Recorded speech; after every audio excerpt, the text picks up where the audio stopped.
Hello, and welcome to the Washington Monthly. I'm your host, Ann Kim. And I'm your co-host, Garrett Epps. In this week's episode, how feeding the world is killing the planet. Probably heard about the cows burping and farting, and that creates methane, and fertilizer creates nitrous oxide. But really, the biggest problem with farming is just the fact that it uses so much land. We're talking about 12 billion acres of the planet, and it's on track to use another 12 California's worth of land by 2050. Our guest is journalist Michael Grunwald, author of the new book, We're Eating the Earth. Also joining us as guest co-host is Washington Monthly politics editor Bill Scher.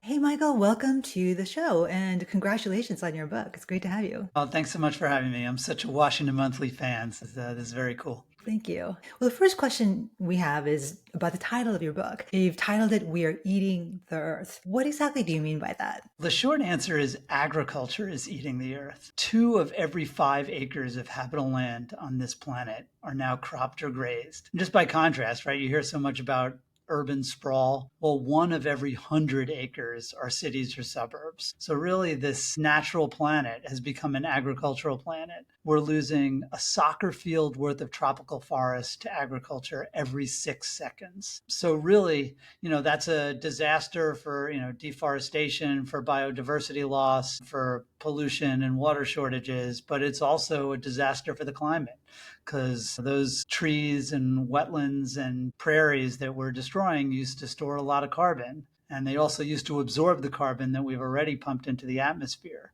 So I always say that trying to decarbonize the planet while you're continuing to vaporize trees, it's like trying to clean your house while you're smashing the vacuum cleaner to bits in the living room. You're making a mess, and you're also crippling your ability to clean up the mess. And so that's really what the book is about. And most of us aren't farmers, and so probably a lot of us aren't familiar with. But we're eaters, a lot of us right? We're eaters. That's the thing. But can you drill down a little bit about the specific practices that are having the devastating impacts you're talking about? Like, what is it about U.S. farming or farming in other parts of the world that are particularly destructive? Sure. No, and that's right. And, I think for a lot of us, we kind of take a cross-country flight and we see all those squares and circles out the window and kind of say like, wow, there's a lot of agriculture out there. But, it's flyover country to us, right? Yeah. We don't live it that much. Part of so yes, there are certainly, there are diesel tractors and crop dusters that, create a lot of carbon dioxide. And there's, you probably heard about the cows burping and farting, and that creates methane, and fertilizer creates nitrous oxide. But really, the biggest problem with farming is just the fact that it uses so much land.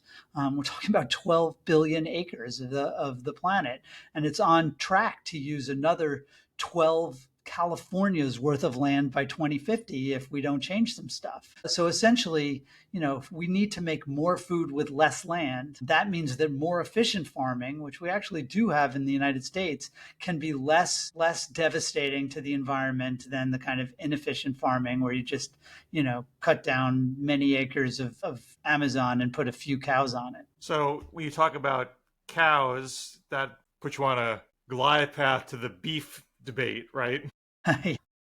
And I don't come into this with any kind of set position. Just like the average American, I want to eat my beef. Is there any? So the book argues that beef production is just an enormous land suck. Is there any way to sustainably produce beef? If you're getting beef from a local family farmer, is that better than from a big agribusiness company, or is it just so completely inefficient that there's no justification for it? Well, beef is bad. So yeah, if the best thing you can do for your personal climate footprint is to eat less beef, that is true. But just like Willie Sutton, he said that he robbed banks because that's where the money is. It is true that if you care about emissions, you got to care about better beef because that's where the emissions are.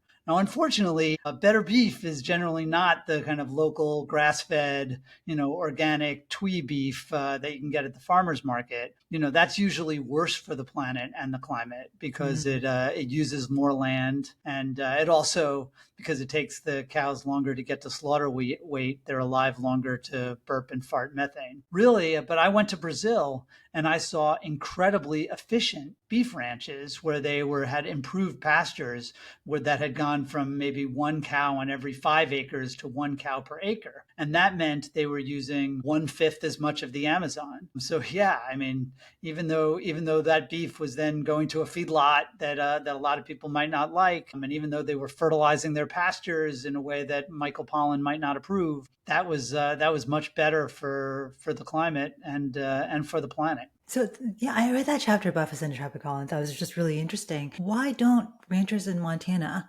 adopt those same kind of techniques? Like, what is it about the American beef industry that makes it difficult to adopt those kinds of models? Well, I mean, American beef is pretty good. I mean, it's funny. The main character of my book, who's definitely bangs his spoon on his high chair about how beef is terrible. He's often then asked, well, then what should American beef producers produce? And he's like, beef, because American beef is it's 5 times more efficient than beef produced in Africa. Then it's using 1/5 as much of the forest, and that's really important. And for beef, if beef right now generally worldwide is about 10 times worse than chicken and pork in terms of emissions, in terms of land use, if it was only like 3 or 4 times worse, that would make a huge difference. So it's I've cut out beef in my own diet, beef and lamb, because it's so much worse. And going vegan is the best thing you can do for the climate and for the planet, for your diet. But I'm weak and I'm a hypocrite. But it turns out that just cutting out beef and lamb is about as good as going vegetarian, because vegetarians tend to eat more dairy, and again, cows are bad. It's less bad when they're making dairy because they make milk like several times a day, while they only make beef like once in their lifetime. So, so that's why beef is so extraordinarily bad. But again, everybody kind of finds the level of hypocrisy that they're comfortable with. I do think there are a lot of things you can do to reduce your impact, but just a little less beef, even if you replace it with chicken or pork, that's probably the best thing you can do. Now, what about Beyond Burgers and Impossible Burgers, fake meat? You had a chapter on that, and there's kind of this cautionary tale on just how hard it is to replace beef. Yeah, well, that's definitely one theme of the book, is that I look at really dozens of kind of promising, I think exciting solutions. But the fact is, none of them really have a lot of traction yet, and all of them are going to be really hard because, right, we've been eating meat for our ancestors started 2 million years ago. We actually evolved to sort of enjoy the taste of meat. It's sort of when we started eating meat, we started getting bigger brains and smaller stomachs, and it's definitely a part of who we are. So yeah, I do write about these Impossible and Beyond, and the sort of long story short is that back in 2019, after Beyond went public and was suddenly worth a third as much as Tyson, people thought it was going to take over the world. It was like extraordinary excitement. I actually started reporting this book at the Good Food Institute conference in 2019. That's the kind of coming together of all the different fake meat companies, whether it's plant-based or cell-based or fungi-based, everybody's there. And they were talking about whether they were going to replace the meat industry in 15 or 20 years. My joke was that I thought I was going to accidentally raise a Series A round in the drinks line. And now, I finished my reporting at the same conference in 2023, and it was doom and gloom. And this stuff is all, Beyond has gone from $250 a share to $2 a share. Everybody's like, oh, it was a fad. It's never going to work. And my feeling is like, well, it hasn't panned out yet. Basically because it was better than the old hockey puck veggie burgers that vegans used to eat, but it's not yet as good as meat. Mm-hmm. And until it gets as tasty and as cheap as meat, it's going to really struggle in the marketplace because most people aren't writing books about food and climate, so they're not going to give up beef, for the sake of the planet. That said, I think humans are not so good at making sacrifices for the planet and not so good at being nice to each other, but we're really good at innovation and inventing stuff. And I think, fake meat can still get better and cheaper and healthier. And I think that it will, and that, it is certainly 90% better for the environment. So I expect, people will keep trying. It probably doesn't help to call it fake meat. It probably needs some sort of other Yes, yes. The label definitely on the it. industry. The industry likes me, except when I use the phrase "fake meat," and then they all yell at me. And I'm not supposed to call it cell-based meat either. It's That sounds kind of cultivated meat, creepy. right? They call it. Sometimes people call it lab-grown meat. That's like very bad. None Do of this not is call it better. that. Yeah, exactly, exactly. Stephen The whole Colbert once called it Frankenburger thing. schmeat. He called it schmeat. I don't think that went over big. It's and some of this definitely is going to be about, selling it. You don't want what happened with GMOs to happen with to happen with meat substitutes, where even before it came out, people were like, that's gross, it's frankenfood. That's very important. But also, I mean, the Tesla example shows that if you make a good product at a competitive price, some people will buy it. And look, I had an Impossible sausage at Starbucks this morning, and it's really good. And I think that's really there. And actually, plant-based nuggets now in blind taste tests, they pretty much outcompete chicken-based nuggets. I mean, who the hell even knows what's in a chicken nugget anyway, right? Right, right, And they're right. mostly just vehicles for sauce. But so, I mean, but that's, it shows that it can be done. And now making a steak, that's going to be really hard. And I think that's one of the areas where the cultivated meat made from animal cells might end up having a better shot than the plant based stuff. And I've had cultivated meat. I've had the burgers. I've had the chicken. I've had the sushi, and it's great, and it tastes like the real thing because it is the real thing. That said, it's not at the market, not really in the market yet. It's going to be hard. Now you get Sushi. into Wow. GMOs in the book. A lot of the book is diving into these incredibly controversial subjects that even can divide people within Right. progressive circles. That I'm on the wrong side of all generally, right?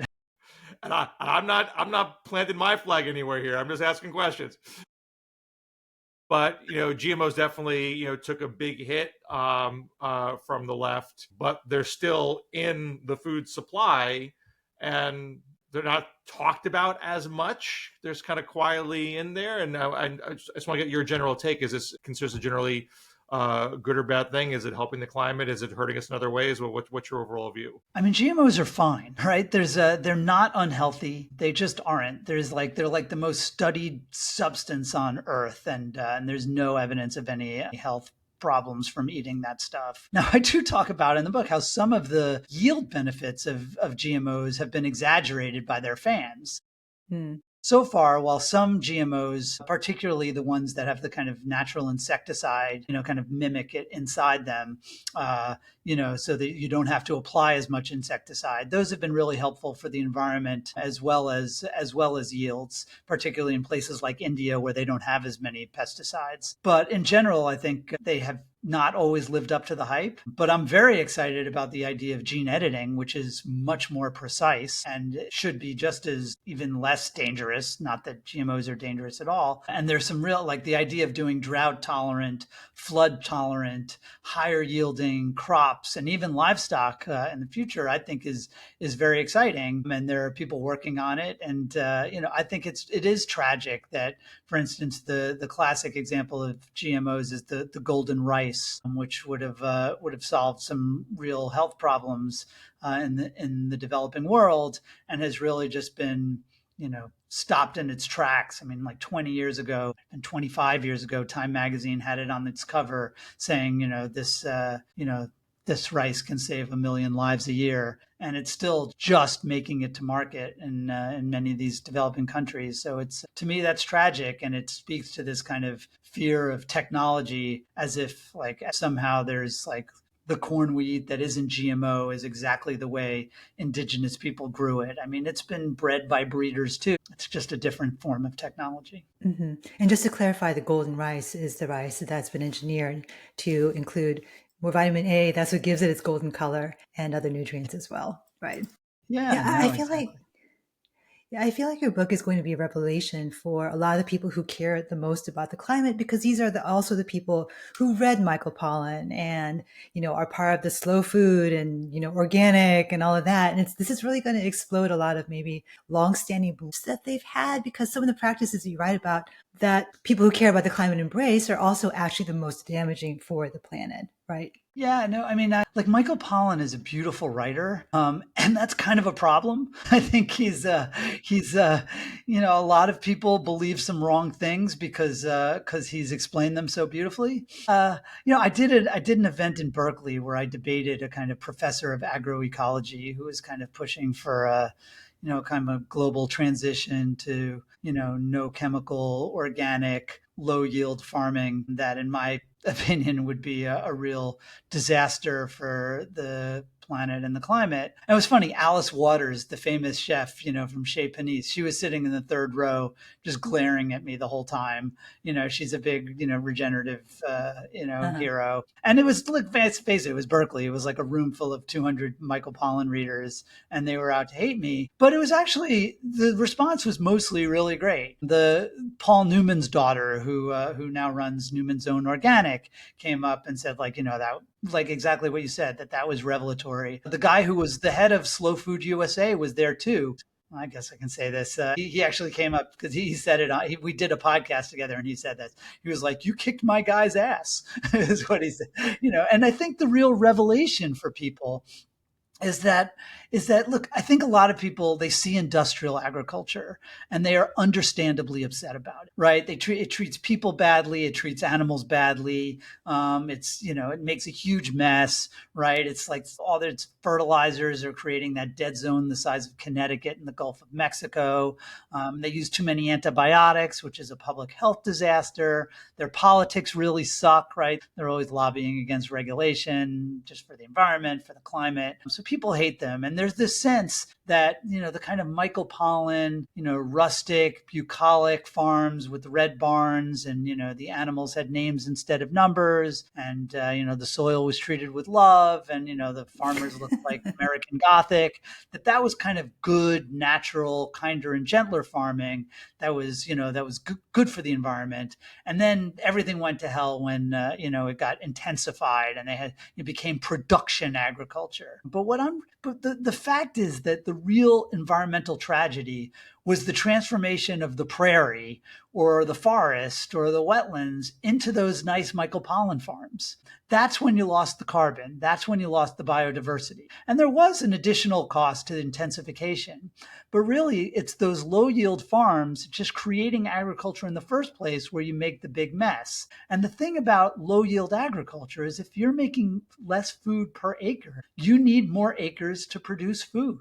And that is, that is the simple idea behind We Are Eating the Earth. And it is like, it's a kind of duh idea, as my main character is always saying. But once you think it, you can't unthink it. And it changes the way you think about land, and it changes the way you think about food. And that really is like, that has to be the goal.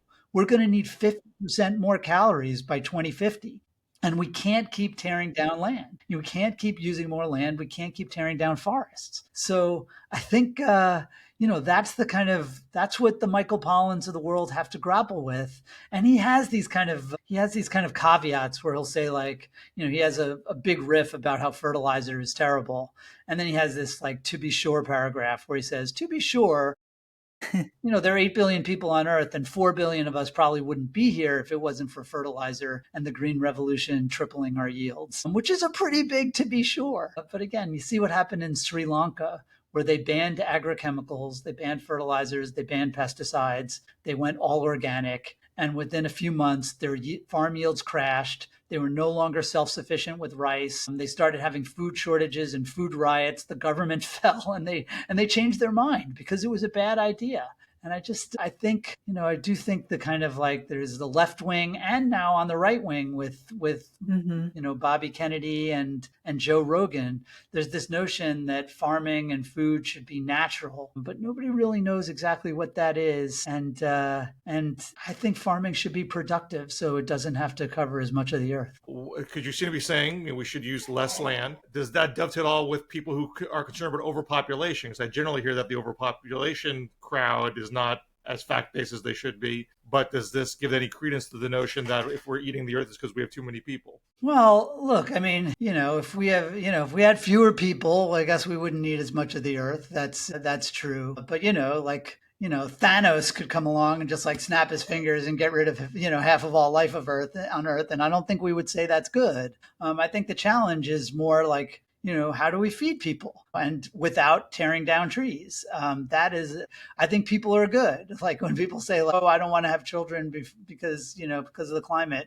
I'm like, no, have a kid and raise her to be Greta Thunberg. For me, at least, like being a parent has been kind of made life worthwhile. And so I would never tell people to not have kids. That said, I do talk about birth rates a little bit in the book. And it turns out that in most of the world, we're actually on track towards getting birth rates down to replacement level, right? Like 2.1 per woman everywhere except for Africa, essentially. And it turns out that there are pretty easy standard ways to do it. Easy probably isn't the right word, but at least simple. And it's you educate girls and educated girls have fewer kids and they start having kids later. You reduce infant mortality, because that way parents don't have to have like 7 kids to make sure that 3 survive. And that's pretty much the formula that's worked everywhere from like, Iran to Botswana to the rich world too. So I think that is important, because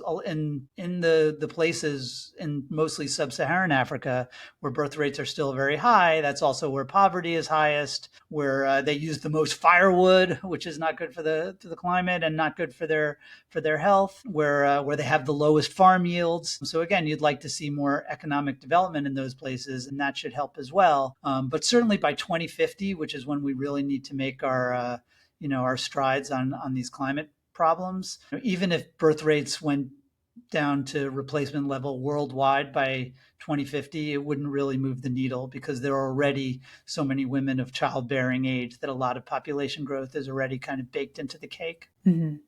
Michael, I want to ask about one more sacred cow, or rather, in this case, sacred corn, and that is biofuels. You have just an amazing takedown of the biofuels industry and this mythology that has risen around biofuels as the key to solving climate change while allowing us to keep our gas cars and that kind of thing. I remember when ethanol was a thing back in the day. So can you tell us a little bit about biofuels and why biofuels still are a actually thing. super bad?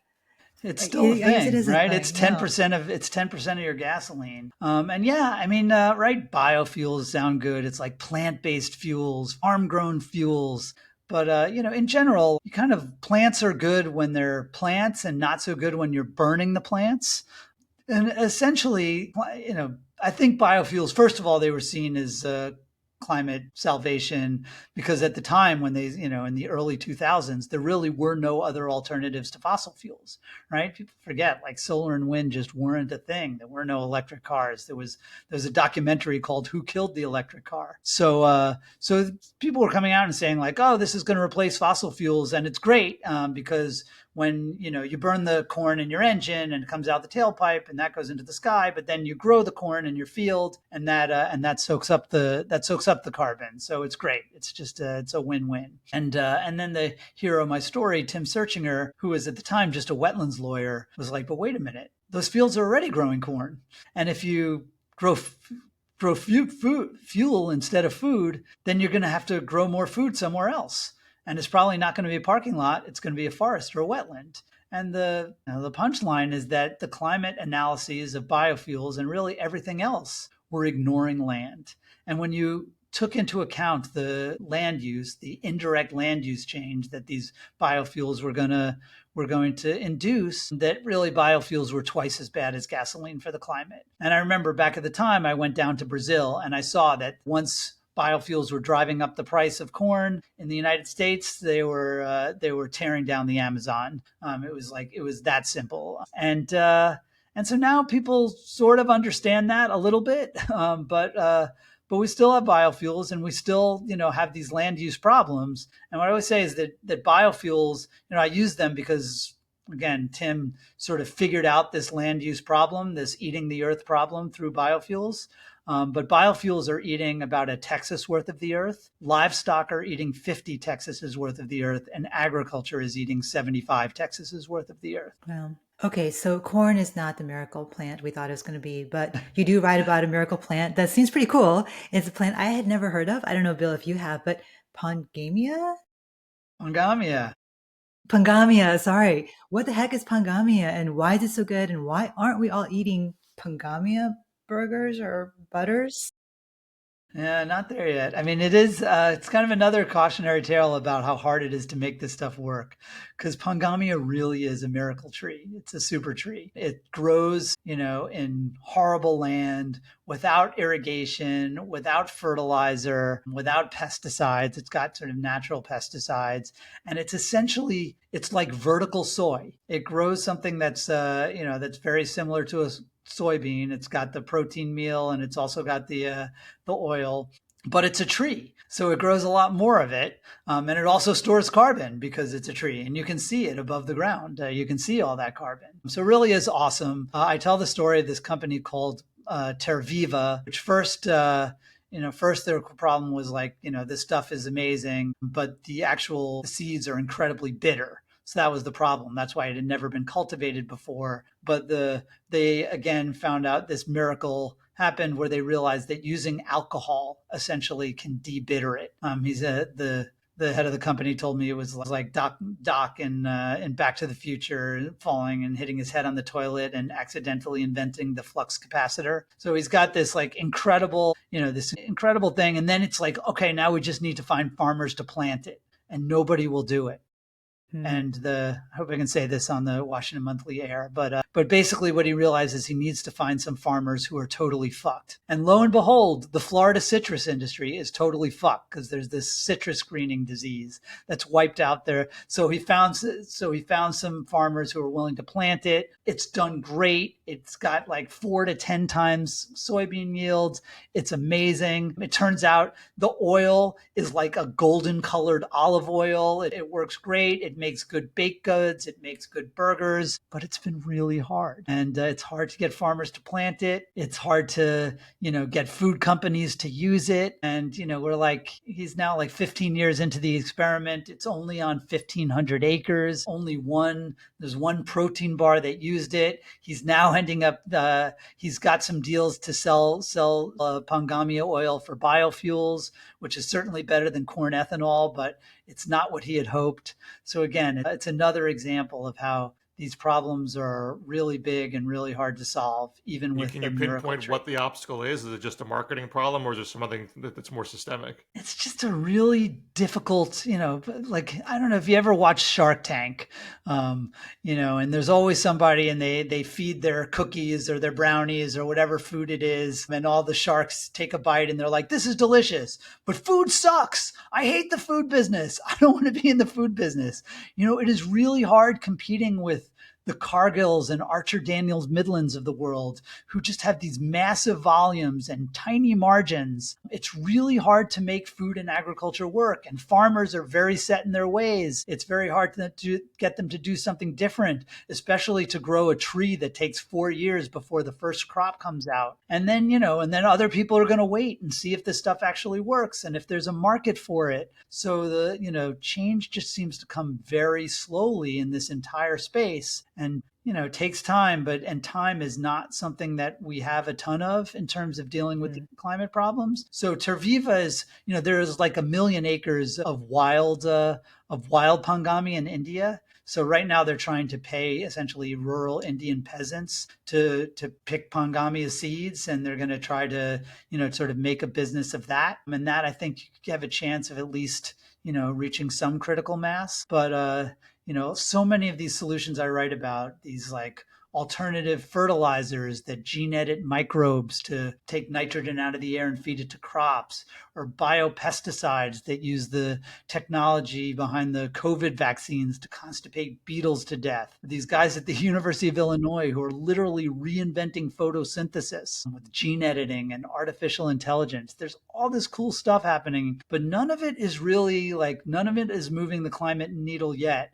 And honestly, it's not super close to moving the climate needle, which is why I sort of advocate for, the kind of moonshots that we've had on the energy side. And of course, cuts to science research funding are going to set back Yeah. progress another decade or if not a generation, unfortunately.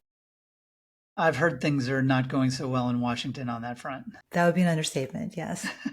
So, Michael, and final question for you, I guess. A lot of the things that you write about are systemic, things that us as ordinary eaters can't do very much about.